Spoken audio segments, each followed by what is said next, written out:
Well, it's just 5 years to the day since I left the PBCC. I didn't want to at the time. I couldn't see God's plans and purposes for me. But I knew something was pretty wrong. There'd been a build-up against me from the time of Boston in October 2014, where Bruce Hales turned against me and apparently rang my brethren in Leeds, sent a stinking letter and said that I should be shut up. Well, and then that started a whole flurry of awful priestly visits from 3 unqualified priests, religious types, who basically said they were there under Bruce Hales' instructions, and it was all a matter of accepting his authority. There was no grace available, no forgiveness, until I capitulated, crushed, smashed, broken, and didn't raise any argument, no protest. So, hey, after a few threats, where they said they were going to bring matters up in the meeting, and I asked what the basis was, and they couldn't give me one.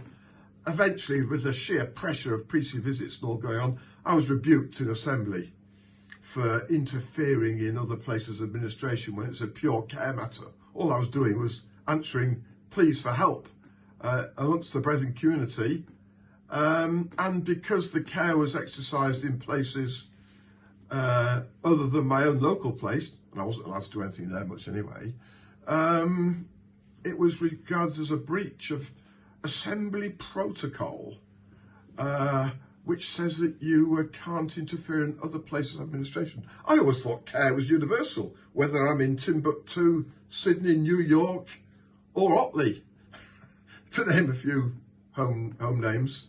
I thought I just would help anyone that asks for help. If you see a beggar in the street, I don't say, where are you local? Can I help you?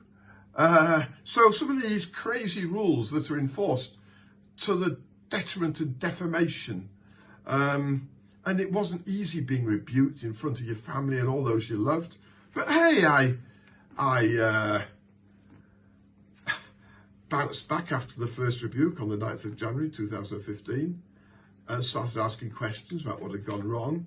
And of course, rather than answer those questions, I had to have another rebuke and another. And then Bruce Hales said to Fiona Christie, my brother's wife, my sister-in-law, said, keep rebuking him until he submits. So I realised there wasn't much future in there for me. But hey, I loved the brethren, still do. And I'd given up so much, left home, left my own parents. They should never have been put out when I was 16. So you don't give up what you've put your life into lightly, do you? You actually try and work out what's gone wrong. Anyway, it was just just 5 years ago when, I was pushed out of not only my religion, but my house. They changed the lock so I couldn't get back in, pushed out of my business, and my social circle, everything that I'd known, and the psychological effect of that. I pleaded with my wife, I BlackBerry Messengers for about a week, and then I was told I was harassing her by one of my sons, actually, so I knocked off doing that, and the penny began to drop. Hey, something's wrong here. They don't want me back. So despite them saying to everybody, oh, assembly withdrawal is always with the view to recovery, they did not want me back. Fine. I've had to pick myself up and move forward. But they should be in tune with their doctrine. If they say it's a positive thing because you're so bad that they've got to get you right, it shouldn't be to submit to a dark authority from a leader who doesn't know what's going on, or does know what's going on, is more to the point, and conducting it against you because he hates you that should all be open to scrutiny. I don't hate him. I don't hate anybody. I'm a lover.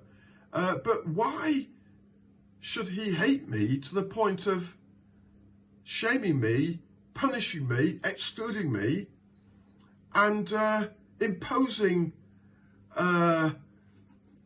such a level of control that it's crushing your personality? And then he says you're mental and casts you off. Anyway, I've always believed in life that, and it's supported by scripture, that God loves turning situations around, and so do I. So, hey, it's turning. And, you know, I after a really bloody legal situation, which culminated in the lawyers for my wife and the brethren coming to me on the steps of the court to settle, and many more cases legal threats brought up against me here, there, and everywhere. I've been besieged by them. The brethren have been pouring money, pouring top legal firms in to try and break me and take my money away and actually give me a criminal record by trying to get me to contempt court. What sort of Christianity is that?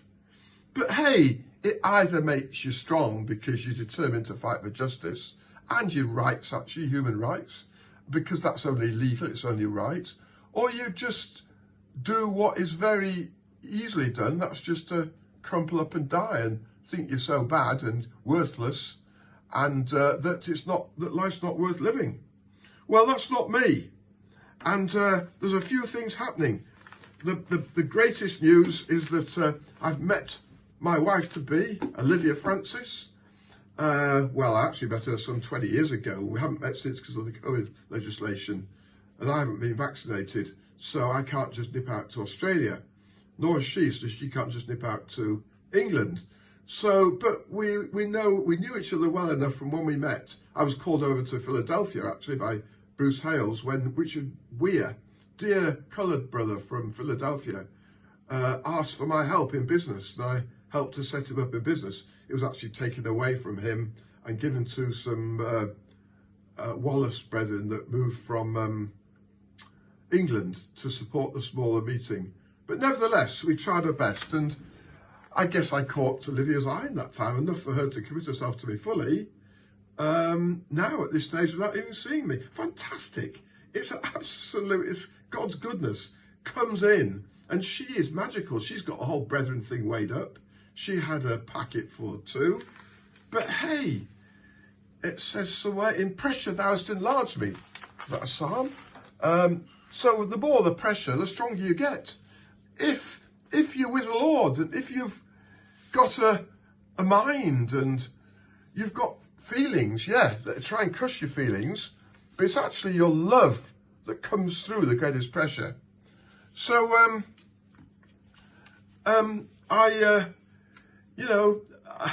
I wrote some letters to brethren, trying to get some sympathy, get some engagement going. Been waiting for replies. Like my father did, he wrote in 6 months after he was withdrawn from to try and save the family, pull it back together. He didn't get a reply, and Symington spat on the ground when he heard about it and said he hasn't broken his link with Turner, L.W. Turner of Doncaster. So that was the end of him. He would have loved to have communication and letters, but the brethren don't like getting communications from me, despite the fact that I've been so hard done by, and they need to know the truth. And that's simply what I think needs to happen. It's for 55,000 people to reject you and cast you out. They should know why they're doing it. I actually spoke to one or two of the brethren who wrote letters from other places so that I'd interfered and wrecked things up for them. And they basically, we don't know why we're doing it, we just heard that Mr. Hales is behind it. So he can just put names, ask for names to be put on letters, and because it's his word, you can be extinguished, defamed, cast out. So it's not a very good system of justice. Through this, I also exposed illicit business agreements that were in the brethren's contracts, including my own, whereby if you leave the religion, you have to sell your shares. That was against the equality law. But at the end of the day, I had to let the business go because the brethren managers, and I'd had a part in setting them up, said that if I walked in, they would walk out. And my lawyer said, well, that means the business won't be worth too much if they do that. And it'll be too much for you to do single-handedly because you appointed such a team of managers. Well, the whole thing was, it was a hostile takeover business as far as I was concerned. It was all done in a very, very underhand way. What if Bruce Hales was honest, he should have come to me and said, Lance, I want to take your business over. And I'd have said, I'd have been surprised, but said, all right, well, let's discuss it. And how much do you want to give me? And we'd have got an independent report. But why do it in an underhand way? And give false reports to my wife and undermine me in the eyes of my family. That's breaking up families. It's devastating. It's destroying. So anyway, that's enough. I've had 5 police visits and been told, the gang of brethren, all calling the police and basically saying what a bad lot I was for writing to them. Well, I've only written 1 letter to the brethren. It's not harassment. It's just telling them the truth. If you've got cancer, it may hurt you to know, but you need to know. That's life, isn't it? We've got to be straight with each other and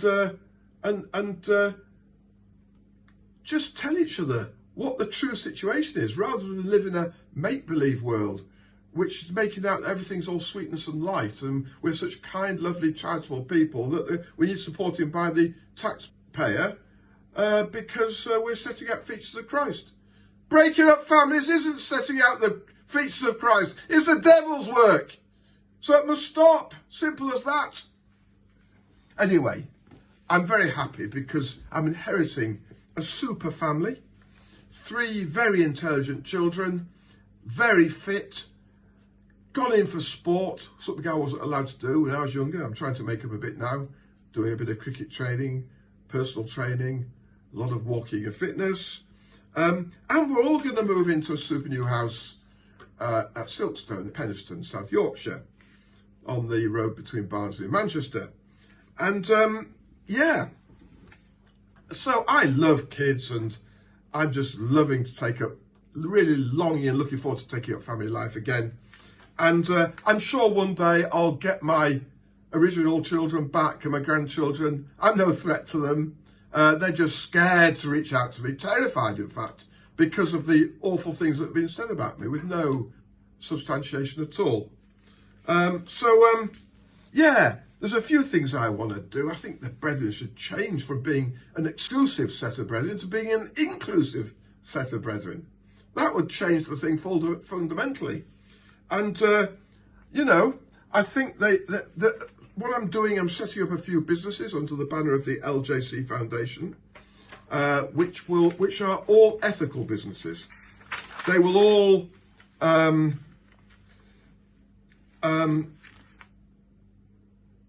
insist on scriptural-based, Christ-led values. And I think that's where the world's gone wrong. This whole greedy corporate world, trampling over people to get to the top, squeezing people and fleecing people to squeeze the last bit of money out of them. That's not the way. Life's all about making people happy. Yes, suppliers. Yes, customers. Yes, staff. Yes, family. Yes, everyone. And we should check ourselves. So I'm actually setting up the LJC Foundation, which stands for ethics, basically, and doing things right, obviously legally. And I've applied to the British Charity Commission to open a new charity called Free Indeed, which will provide care for cult leavers, because when you leave a cult, you're just completely like a fish out of water. They do not prepare you for being chucked out at all. And they don't prepare you for taking, in our case, we've spent over £2 million fighting each other, my family, since I've been chucked out. They don't prepare you for that. No, they don't tell you they're going to take your money. I'd given generously in there over £1 million. And then I spent personally over £1 million fighting them. It's not very good, is it? There's something wrong there which needs looking into. So enough of that. Wholesomeness means that we have to look at what constitutes our life. Yes, we need 8 basic things, but I think honest people will say that the weakness is in the spiritual area, but I want people to be honest and come to that. And I will be going into that more on other videos. We're also setting up what I call the freedom business. I'm aiming to create platforms around the world to actually share with people how I've got free of a cult and very stiff control to the point of being crushed. You know, when you get to a point where they think you're mental because you ask questions or doubt the leader, that's a low, isn't it? Well, how to get through that and how to take issue with unrighteousness and what's unjust and unfair is not easy. But I stand for family, compassion and justice. That's what I've stood for all along. And yeah, what we've got to, my conscience is clear. I'm feeling young, I'm raring to go. I've no hard feelings against the brethren because all things work together for good to those that love God. And I'm really looking forward to this year. I'm a lover. Yeah, I love my enemies. If someone hates me, well, you meet that by loving them. There's no point hating them back. What good is that? Is that what Christ did? No, he's my model. I don't make a very good job of following him, but I try my best. And not that I have to try, it's just that Christ is inspirational. And I do think the world and business and the younger generation need Christ. So let's bring him out of the churches, into the real world, into business, into families. And the difference will be marked. You'll change from being a taker to being a giver. From telling lies to telling the truth. From being rebellious and rebelling against any form of help that's good for you, to receiving help gladly and being humble enough to accept that we've got a need. That's not that we're not strong, but we just need to be truthful, make ourselves vulnerable to people we trust, because you know they'll only do you good. Thank you.